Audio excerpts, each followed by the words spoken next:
Tamil news நேயர்களுக்கு வணக்கம். நான் ஆதிவன் சங்கர் பிரியன். இன்றைய அரசியல் அப்டேட் நிகழ்ச்சியில் பல்வேறு சுட அரசியல் தகவல்களை நம்மோடு பகிர்ந்து கொள்வதற்காக செய்தியாளர் சிவராமன் இணைஞ்சிருக்கிறாரு. வணக்கம் சிவராமன். வணக்கம்.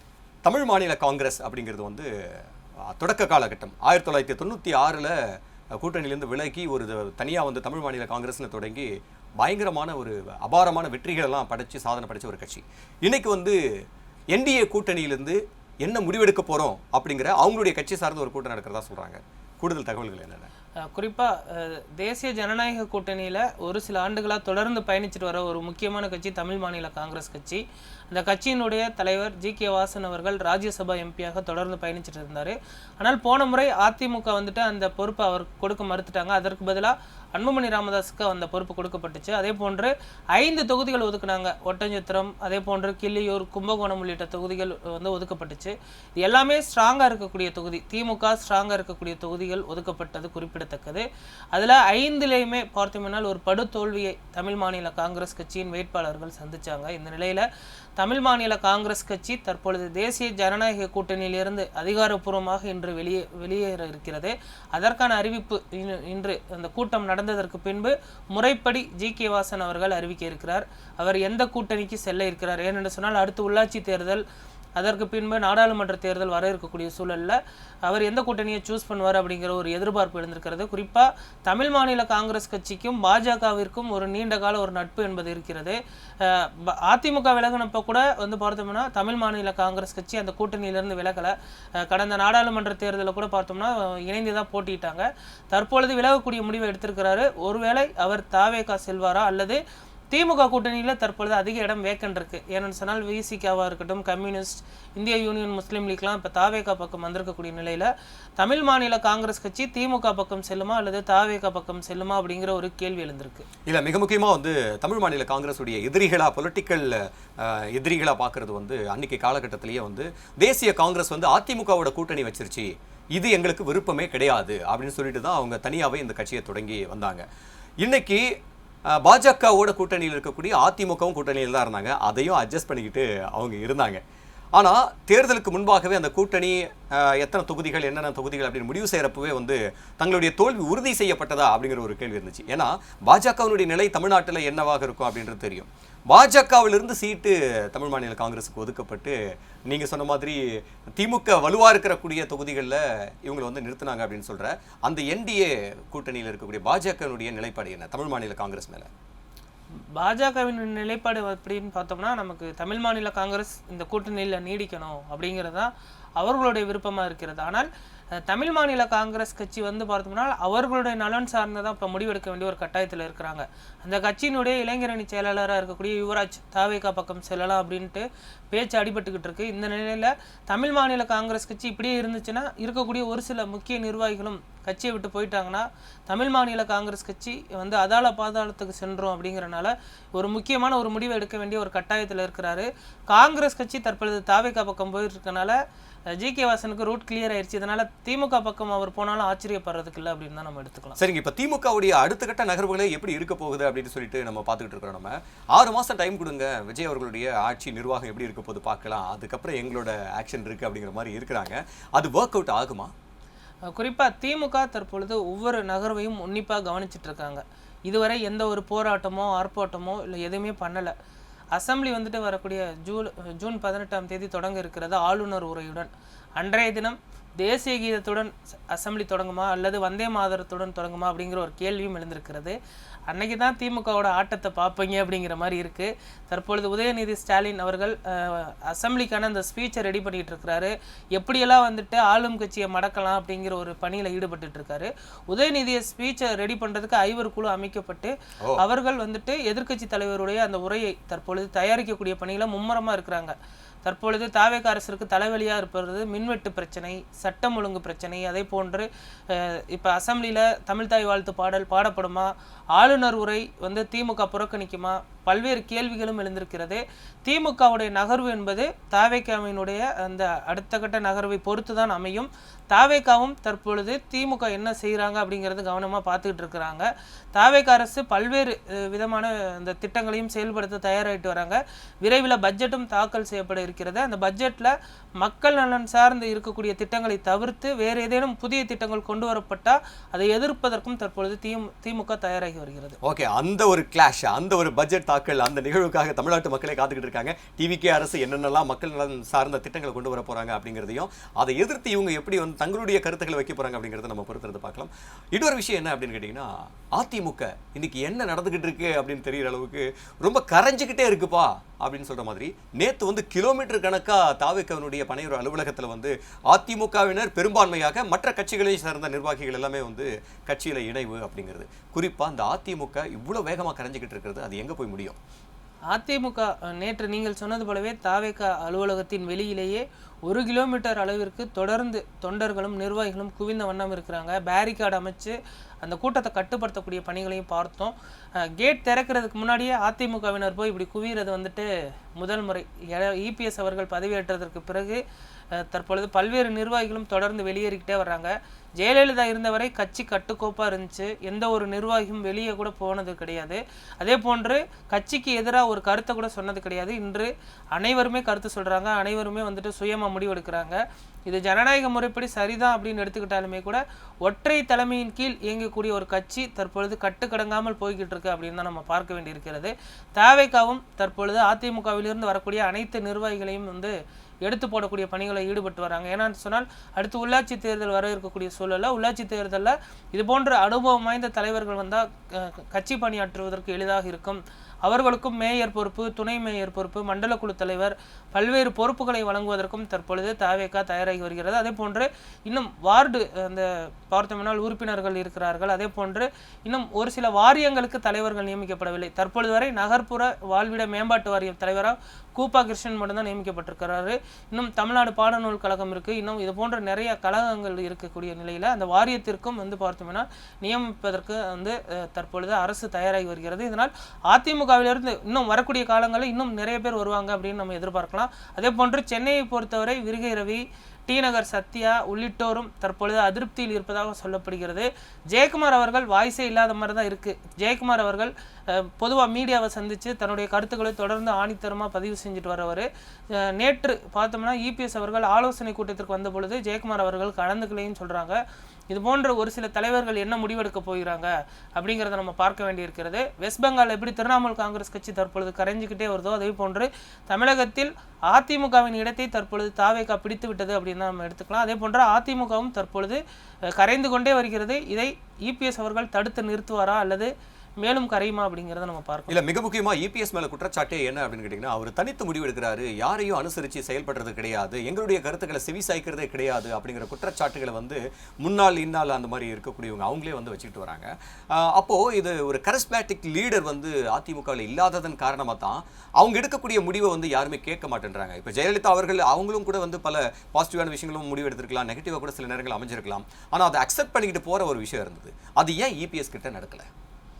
இபிஎஸ் அவர்கள்ட்ட நடக்கலை அப்படிங்கிறத நம்ம நீங்கள் சொன்னது போலவே ஒரு கவர்ச்சிகர தலைவர் என்பது அதிமுகவினுடைய நீண்ட நாட்களாக வழிநடத்தி கொண்டு வந்தவங்க. எம்ஜிஆராக இருக்கட்டும், ஜெயலலிதாவாக இருக்கட்டும், தற்பொழுது பொறுப்பேற்றிருக்கக்கூடிய இபிஎஸ் அவர்களுடைய கருத்து வந்து பார்த்தோம்னா கூட்டங்களில் ஈடுபடுறதில்லை. அதே போன்று அவர் எடுக்கக்கூடிய முடிவுகள் எல்லாமே தவறாகத்தான் இருக்கு. குறிப்பாக பாஜகவுடன் ஏன் கூட்டணி வச்சாருங்கிறது இப்போ வரைக்கும் எங்களுக்கு தெரியல. பாஜகவுடன் எந்த காலத்திலும் எப்பொழுதும் கூட்டணி இல்லை என்று அறிவித்து விட்டு திடீரென பிப்ரவரி மாதம் போயிட்டு அமித்ஷாவை பார்க்குறாரு அப்படிங்கிறதா சிவி சண்முகம் அவர்கள் தெரிவித்த கருத்து. எங்ககிட்ட ஒரு வார்த்தை கூட கேட்கல. அதே போன்று தேமுதிகவை கூட்டணிக்குள்ளே கொண்டுட்டு வரலான்னு சொல்லி நாங்கள் அந்த அளவுக்கு சொன்னோம், அவர் அதையுமே கேட்கல. தேமுதிகவை வந்துட்டு திமுக எடுத்துகிட்டு போயிடுச்சு, அந்த தேமுதிகவை கட்சிக்குள்ளே கொண்டுட்டு வந்திருக்கலாம். அதே போன்று ஒரு சில மூத்த தலைவர்களுக்கு வாய்ப்பு என்பது மறுக்கப்பட்டுச்சு. அவங்க எல்லாம் தற்பொழுது தாவேகா பக்கம் போயிட்டு வந்து வாய்ப்பு பெற்று தற்பொழுது எம்எல்ஏவும் அமைச்சராகவும் ஆயிட்டாங்க. அதே போன்று கோபி செட்டிப்பாளையத்தை பார்த்தோம்னா செங்கோட்டையன் அவர்களை அனுசரித்து போயிருக்கலாம், ஓபிஎஸ் அனுசரித்து போயிருக்கலாம். இது போன்ற தலைவர்கள் கருத்துக்களை கேட்காமல் அனுசரித்து செல்லாமல் இருக்கிறது தான் தற்பொழுது கட்சி கரைவதற்கான ஒரு முக்கிய காரணமாக அவங்க சொல்கிறாங்க. வரக்கூடிய காலங்களில் மேலும் ஒரு சில எம்எல்ஏ எம்எல்ஏக்கள் கூட ராஜினாமா பண்ணலாம் அப்படிங்கிறது தான் அதிமுகவிலிருந்து வரக்கூடிய தகவல்களாக இருக்குது. தற்பொழுது வரை 4 பேர் ராஜினாமா செஞ்சுட்டாங்க. இன்னும் ஒரு சிலர் ராஜினாமா செய்வதற்கும் ஆயத்தமாகி வருகிறார்கள். வரக்கூடிய காலங்களில் தமிழக அரசியல் களம் மேலும் சுவாரஸ்யமாக இருக்கும். தாவேக பக்கம் பலரும் தாவுவாங்க அப்படிங்கிறது தான் நம்ம எதிர்பார்க்கிறது. அதே போன்று திமுக பக்கம் தாவதற்கும் ஒரு சிலர் தயாராகிட்டு வராங்க. குறிப்பாக விஜயபாஸ்கர் திமுகவுடன் தற்பொழுது பேச்சுவார்த்தை நடத்திட்டு வராரு. அவருக்கு புதுக்கோட்டை இந்த மாவட்ட செயலாளர் பொறுப்பு தருவதற்கும் திமுக தயாராகி வருகிறது. விராலிமலை அதை போன்ற அறந்தாங்கி, புதுக்கோட்டை உள்ளிட்ட சைடுகளில் விஜயபாஸ்கருக்குன்னு ஒரு நல்ல ஒரு முகம் இருக்கிறது, அவருக்குன்னு ஒரு ஓட் பேங்க் இருக்கிறது. இதனால் விஜயபாஸ்கரை உள்ளே கொண்டுட்டு வரலாம் அப்படிங்கிற ஒரு பேச்சுவார்த்தையும் நடைபெற்று வருகிறது. ஏன்னு சொன்னால் உள்ளாட்சி தேர்தலை மையமாக வைத்து தான் தற்பொழுது திமுக மற்றும் தாவேக 2 கட்சிகளுமே வந்துட்டு முன்னோக்கி சென்று கொண்டிருக்கின்றன. சரிங்க, தாவேக கதவுகளை வேகமாக உடைச்சிக்கிட்டு உள்ள வந்து தங்களை இணைச்சிக்கிட்டு இருக்கிற அதிமுக அதனுடைய ஒரு ஸ்டாண்டை வந்து தாவேகனுடைய தலைவர் முதல்வர் விஜய் வந்து முன்னாடியில இருந்தோ இன்னைக்கு வரைக்கும் என்ன சொல்றாரு அப்படின்னு கேட்டிங்கன்னா, திமுக தான் நேரடி எதிரி மற்றும் சில கட்சிகள் அப்படின்ற ஸ்டாண்டில் தான் அதிமுகவை வச்சுக்கிட்டு இருந்தார். அது விமர்சிக்கிறதுக்கே இடம் இல்லை அப்படின்னு. ஸோ திமுக அவங்களும் அதிமுகவும் ஊழல் கரைப்படைந்த கட்சிகள் சொன்னாங்க. இப்போ அத்தனை பேர் வந்து இணைஞ்சி உள்ளாட்சி தேர்தலில் அவங்க வந்து போட்டியிட போகிறாங்க அப்படின்னா அப்போ தூய சக்தி தாவேக அப்படிங்கிற ஸ்டாண்டு என்னவாகும்? அந்த விமர்சனம் தற்பொழுதே எல்லாம் ஆரம்பிச்சிருச்சு. குறிப்பாக வந்துட்டு அதிமுக வந்துட்டு தூர சக்தி அப்படின்னாரு. இன்னைக்கு தூர சக்தியிலேருந்து பலரையும் இழுத்து காந்த சக்தி மாதிரி இழுத்துக்கிட்டு இருக்கிறாரு. அதே போன்று திமுகவை பார்த்தோம்னா ஊழல் சக்தினாரு. ஆனால் அவங்க இன்னொரு கருத்தையும் சொல்லியிருக்காங்க, கலைஞரோட விசுவாசிகளும் தாவேக பக்கம் வரலாம் அப்படின்ட்டு. அப்போ அந்த ஊழல் சக்தியிலேருந்து வரக்கூடிய ஆட்களையும் எடுத்துக்கொள்வதற்கு தாவேக தயாராகி விட்டுருச்சா அப்படிங்கிற ஒரு கேள்வியும் எழுந்திருக்கிறது. தாவேகாவை பொறுத்தவரை பலரும், அதாவது முக்கிய நிர்வாகிகளும் அதே போன்ற மாற்றுக் கட்சியில் இருக்கக்கூடிய பலம் வாய்ந்த நிர்வாகிகளையும் எப்படியாவது தங்கள் பக்கம் இழுத்து விட வேண்டும் என்பதில் உறுதியாக இருக்கிறார்கள். விமர்சனங்கள் தற்பொழுது ரெக்கை கட்டி பறக்கின்றன. ஆனால் எந்த ஒரு விமர்சனத்திற்கும் பதில் சொல்லாமல் தாவேகா தொடர்ந்து அமைதி காத்துட்டு வர்றாங்க. எந்த ஒரு செய்தி தொடர்பாளரும் செய்தியாளர்களை சந்திப்பதில்லை. அதே போன்று அமைச்சர்கள் செய்தியாளர்களை சந்தித்தாலும் மலுப்பல் பதில் தான் வருகிறது. தாவேகா இவை அனைத்திற்கும் என்ன பதில் சொல்ல போகிறார்கள்? ஏன்னு சொன்னால் மக்கள் அனைத்தையும் பார்த்துக்கிட்டு தான் இருக்கிறாங்க. உள்ளாட்சி தேர்தல் வந்து ரொம்ப சுவாரஸ்யமாக இருக்கும். ஏன்னு சொன்னால் அடிமட்டத்தில் நடக்கக்கூடிய ஒரு தேர்தல் வந்து ஒரு குறுகிய வட்டத்தில் இருக்கக்கூடிய தேர்தல். யார் வேணால் ஜெயிக்கலாம், ஒரு வாக்குகள் கூட வந்துட்டு வெற்றியை தீர்மானிக்கலாம் அப்படிங்கிறது வந்து நம்ம கவனிக்க வேண்டியதாக இருக்குது. ஏன்னு சொன்னால் சிவகங்கையிலையும் பார்த்தோம்னா திருப்பத்தூரில் வந்து ஒரு ஓட்டு வித்தியாசத்தில் தான் முன்னாள் அமைச்சர் பெரிய கருப்பன் அவர்கள் தோல்வி விட்டுறதை பார்த்தோம். அதே போன்று உள்ளாட்சி தேர்தலும் ஒரு வாக்கு என்பது ரொம்ப முக்கியத்துவம் வாய்ந்ததாக இருக்கும். இல்லை, பொதுவாகவே இந்த தாவேகனுடைய ஸ்டாண்டு பொலிட்டிக்கலாக வந்து எலெக்ஷனுக்கு முன்னாடி பொலிட்டிக்கல் ஸ்ட்ராட்டஜிக்காக இந்த ஒரு தூய சக்தி அப்படிங்கிற பிராண்டை வந்து ரீச் பண்ணணும், நாங்கள் தாங்க ஒரு சேஞ்சை எல்லாத்தையும் பியூர் பண்ண போகிறோம் அப்படின்னு சொல்லி மார்க்கெட்டிங் பண்ணாங்க. ஆனால் இப்போ வந்து நீங்கள் சொன்ன மாதிரியே கலைஞருடைய தொண்டர்கள் விசுவாசிகள் கூட இதுக்குள்ளே வரலாம் அப்படின்னு சொல்லும்போது இப்போது தங்களுடைய கட்சியை வந்து கட்டமைக்கிற வேலைகளில் ஈடுபட்டுட்டாங்க. அப்போ தாவேகவும் வந்து ஆஸ் யூஷுவல் ஒரு பொலிட்டிக்கல் பார்ட்டியாக தான் இருக்குது. ஸோ அதில் எந்த சேஞ்சும் இல்லை அப்படிங்கிற மாதிரியான அவருடைய செயற்பாடுகள் இருக்குன்ற சமூக வலைத்தளங்களில் வருது. அது எப்படி பார்க்குறீங்க? குறிப்பாக தாவேகா மாற்று சக்தி வந்து ஊழல் சக்திக்கும் அதே போன்று அதிமுகவிற்கும் மாற்றாக இருக்கும் அப்படிங்கிறத சொல்லி தான் அவங்க ஆட்சிக்கு வந்தாங்க. தற்பொழுது வரை அப்படி என்ன மாற்றிட்டாங்க அப்படிங்கிற ஒரு கேள்வியும் தற்பொழுது சமூக ஆர்வலர்களும் சரி, அரசியல் விமர்சகர்கள், அதே போன்று மாற்றுக் கட்சியில் இருக்கக்கூடியவர்கள், எதிர்க்கட்சியினர் அனைவருமே எழுப்பி கொண்டு தான் இருக்கிறார்கள். தற்பொழுது அவர்களுடைய அந்த கூட்டணி என்பது ஒரு பலம் வாய்ந்ததாக மாறி இருக்கிறது. குறிப்பாக விசிகாவினுடைய ஓட்டு வந்திருக்கு. அதே போன்று காங்கிரஸ் கட்சி வந்திருக்கு, கம்யூனிஸ்ட் கட்சிகள், இந்திய யூனியன் முஸ்லீம் லீக் வந்திருக்கு. திமுகவை பொறுத்தவரை ஒரு சில கூட்டணி கட்சிகள் வெளியேறி இருக்கின்றன. அதை ரீப்ளேஸ் பண்ணுவதற்கான அந்த வேலைகளை தற்பொழுது திமுக மேற்கொண்டு வருகிறது. மாற்று சக்தி என்று சொல்லிட்டு வந்தவங்க என்னத்தை மாற்றிட்டாங்க? ஏன்னு சொன்னால் நித்தி ஆயோக் கூட்டத்தில் கலந்துக்கிட்டப்போ கூட தமிழ்நாடு 2வது பொருளாதாரம் மிக்க ஒரு மாநிலம், அவர்களுக்கு தேவையான நிதிகளை ஒதுக்க வேண்டும் என்று சொல்லியிருக்கிறாரு. அப்படின்னா ஏற்கனவே ஒரு பொருளாதாரத்தில் எக்கனாமிக்கலாக ஸ்ட்ராங்காக இருக்கக்கூடிய ஒரு மாநிலத்தில் வந்து ஊழல் புறையோடி போயிருந்துச்சு, அதை நாங்கள் மாற்றுவதற்கு வந்திருக்கோம் அப்படின்னு சொல்லியிருக்கிறாங்க. இன்னுமுமே கூட நேற்று கூட பார்த்தோம்னா மதுவிலக்குத்துறை அமைச்சர் விக்னேஷ் அவர்கள் தெரிவிக்கும் பொழுது அந்த 10 ரூபாயை வாங்குவதை தயவுசெய்து நிப்பாட்டுங்க அப்படின்னு ஒரு கெஞ்சக்கூடிய நிலைமையில தான் இருக்கே தவிர ஒரு அமைச்சராக அதை ஒரு உத்தரவு போட்டோ அல்லது ஸ்ட்ராங்காக ஒரு நடவடிக்கை எடுக்கக்கூடிய ஒரு சூழலில் தாவேகா இல்லை அப்படின்னு தான் நம்ம எடுத்துக்கணும். ஓகேங்க, இப்போ டெல்லி பயணத்தில் வந்து முதல்வர் விஜய் அவர்கள் வந்து 1.5 ட்ரில்லியன் பொருளாதார வளர்ச்சி நம்ம வந்து 2035 அடைய போகிறோம் அப்படின்னு சொன்னார். இதே தான் போன ஆட்சியில் திமுக வந்து 1 ட்ரில்லியன் அப்படின்ற ஒரு இலக்கு வச்சாங்க. அவங்க செஞ்சாங்களா? அது ஃபுல்ஃபில் பண்ணாங்களா? குறிப்பாக எல்லாருமே அவங்களோட அந்த இலக்கையும் கருத்தையும் சொல்வது வழக்கம். குறிப்பாக ஜெயலலிதா இருந்த பொழுது கூட இந்த கருத்தை தான் சொல்லியிருக்கிறாங்க. பட் ஆனால் இது வரைக்கும் அதை அச்சீவ் பண்ணல. ஸோ அப்போ இது வந்து பொலிட்டிக்கலாக சொல்லிக்கிட்டு இருக்கிறது. அவர் 1 ட்ரில்லியன் சொல்லிட்டு இப்போ முடிச்சுட்டு போயிட்டார் அப்படின்னா நான் 1.5 சொல்கிறேன். நடக்கிறது என்ன பார்த்துக்கலாம், அரசியல் இதெல்லாம் சாதாரணமாப்பா அப்படின்ற மாதிரி. அவர் 1000 ரூபாய் கொடுத்தா நான் 2500 கொடுக்குறேன்னு சொல்கிறேன், ஆனால் இன்னும் கொண்டு வருமா இல்லையா அப்படின்ட்டு. ஸோ இந்த பொலிட்டிக்கல் ஸ்ட்ராட்டஜியாக போய்கிட்டு இருக்கு. தமிழ்நாட்டு மக்கள் என்ன பண்ண போகிறாங்க அப்படிங்கிறது ஒன்று தான் ஒரு கேள்வியாக இருக்குது. அடுத்த கேள்வி என்ன அப்படின்னு கேட்டிங்கன்னா, அண்ணாமலை அவர்களுடைய இன்றைய வரவேற்பு பாஜகவிலிருந்து விலகி தனியாக ஒரு பயணம், ஒரு அரசியல் பயணமாக நான் அதை கட்டமைக்க போகிறேன், அந்த கட்டமைப்பில் இருக்கிறேன் அப்படின்னு சொல்கிறாரு. இப்போதைக்கு அவரோட ஸ்டாண்ட் என்ன? ஏன்னா இது வரைக்குமே வந்து கிட்டத்தட்ட ஒரு 17 லட்சம் பேர் தான் அவருக்கு ஆதரவு அளிச்சிருக்காங்க. அன்றைய தினத்திலே ஒரு 15 லட்சம் வந்து கொடுத்துட்டதை நம்ம பார்த்தோம். அதுக்கப்புறம் இத்தனை நாட்களில் கிட்டத்தட்ட ஒரு 2 லட்சம் 3 லட்சம் மட்டும்தான் அதிகரிச்சிருக்கு. இவ்வளோ 17 லட்சம் பேரை ஒரு 20 லட்சம் கூட வச்சுக்கோங்க. 20 லட்சம் பேரை வச்சுக்கிட்டு என்ன பண்ண போகிறாரு அண்ணாமலை? அண்ணாமலை அவர்களுக்கு தற்பொழுது இணையதளம் வாயிலாக சேர்ந்தவர்களுடைய எண்ணிக்கை என்பது 20 லட்சமாக இருக்கிறது. அது அவர் அடுத்த கட்டமாக களப்பயிற்சி கொடுக்க போகிறதா அறிவிச்சிருக்கிறாரு. அதற்கு பின்பு திராவிட கட்சிகள் பாணியில் ஒன்றியம், கழகம், பேரூர் அந்த பாணியில் வந்துட்டு நிர்வாகிகளை நியமிக்க போகிறாரு. ஏன்னு சொன்னால் தேசிய கட்சிகள்லாம் பார்த்தோம்னா மாவட்ட தலைவர், மாவட்ட செயலாளர் இது போன்றவங்க 5 பேர் 8 பேர்லாம் இருப்பாங்க. அது போன்று இல்லாமல் திராவிட கட்சிகள் போல ஒரே மாவட்ட தலைவர் தான், ஒரே மாவட்ட செயலாளர் தான், ஒன்றியம், கழகம், பேரூர்னு சிறு சிறு பகுதிகளாக வந்து பிரித்து கட்சியை வளர்க்கக்கூடிய அந்த பணிகளில் தற்பொழுது அண்ணாமலை அவர்கள் ஈடுபட இருக்கிறாரு. அதற்கான பணிகளை தற்பொழுது ஈடுபட்டு வருகிறாரு. தற்பொழுது கட்சியை அறிவிச்சிட்டாரு, மாற்றத்திற்கான அந்த ஒரு விதைன்னு போட்டாரு. தற்பொழுது வரை உறுப்பினர்களும் சேர்ந்திருக்கிறாங்க. அடுத்த கட்ட நகர்வு என்ன அப்படிங்கிறத வந்துட்டு இன்னும் அவர் சொல்லாமல் இருக்கிறாரு. தொடர்ந்து வந்துட்டு தனியார் நிகழ்ச்சிகளில் பங்கெடுப்பதும் அதே போன்று தொண்டர்களுடைய வரவேற்பை பெற்றுக்கொள்வதுமாக இருக்கிறார். இன்னும் வரைக்கும் செய்தியாளர்களை அவர் சந்திக்கல. செய்தியாளர்களை எப்போ சந்திக்க இருக்கிறாரு, தமிழ்நாட்டின் நலன் சார்ந்த பிரச்சனைகளுக்கு எப்போ குரல் கொடுக்க இருக்கிறாரு அப்படிங்கிற ஒரு கேள்வியும் எழுந்திருக்கிறது. விரைவில் அவர் தன்னுடைய அமைப்பை அரசியல் கட்சியாக அறிவிப்பார். அது செப்டம்பர் 15ஆம் தேதி அந்த அறிவிப்பானது வெளியாகும் அப்படின்னு நம்ம எதிர்பார்க்கலாம். உள்ளாட்சி தேர்தலும் எப்பொழுது அறிவிக்கப்பட இருக்கிறது. அடுத்தடுத்து அரசுக்கு தாவேக அரசிற்கு பார்த்தோம்னா ஆளுநர் உரை, பட்ஜெட் உரை, மானிய கோரிக்கைன்னு இருக்கக்கூடிய சூழல்ல வரக்கூடிய அக்டோபர் அல்லது டிசம்பருக்குள் உள்ளாட்சி தேர்தல் நடத்தப்படும். அதற்கு முன்பாக அண்ணாமலை தன்னுடைய முடிவை அறிவிப்பார்னு நம்ம எதிர்பார்க்கிறோம். இன்னொரு விமர்சனமும் உண்டு. இப்போ சீமான் அவர்கள் அவர் தேர்தலில் பங்கெடுப்பு அப்படிங்கிறது வந்து அவர் வெற்றி அடையணும்னாலாம் கிடையாதுங்க. அவர் வந்து திமுகவுக்கு எதிராக வாக்குகளை பிரிக்கணும் அப்படிங்கிற வேலையை மட்டும் தான் பண்ணிட்டு இருக்கிறாரு. ஏன்னா ஒவ்வொரு தேர்தலையும் ஒவ்வொரு போட்டியாளர் திடீர்னு வந்து யாருன்னே தெரியாது, புது புது தொகுதிகளில் புது புது வேட்பாளர் அப்படின்னு போயிட்டே இருப்பார். அந்த ஒரு ஸ்டாண்டு கிடையாது. ஸோ அதே மாதிரி தான் அண்ணாமலை அவர்களை வந்து சோஷியல் ஆக்டிவிஸ்ட் அப்படின்னு சொல்லிட்டு அவங்கள தேசியத்தின் மீதான பற்றுள்ளவர்களெல்லாம் கன்சாலிடேட் பண்றாரு. சீமானும் இவரும் ஒன்று தான்.